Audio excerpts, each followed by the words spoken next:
Bangladesh premier league football বিপিএলে আবারও ব্যর্থ বসুন্ধরা কিংস, এবার হেরেছে পুলিশ এফসির বিপক্ষে।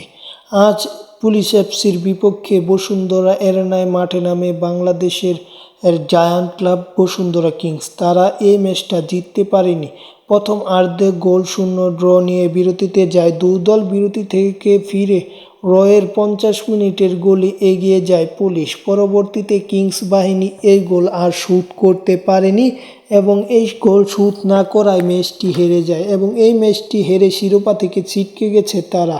কারণ মোহামেডান তাদের থেকে এগিয়ে, তাদের থেকে 12 পয়েন্ট এগিয়ে আছে মোহামেডান। তাই এই ম্যাচটা গুরুত্বপূর্ণ ছিল এবং এই ম্যাচটা হেরে মোহামেডানকে শিরোপা আরও কাছে এনে দিয়েছে বসুন্ধরা কিংস এবং এই ম্যাচটি হেরে পয়েন্ট টেবিলে 25 পয়েন্ট নিয়ে আছে পয়েন্ট টেবিলের 3 নম্বরে বসুন্ধরা এবং পুলিশ এফসির কথা যদি বলি তারা আছে পয়েন্ট টেবিলের 5 নম্বরে এবং শীর্ষে আছে মোহামেডান 38 পয়েন্ট নিয়ে।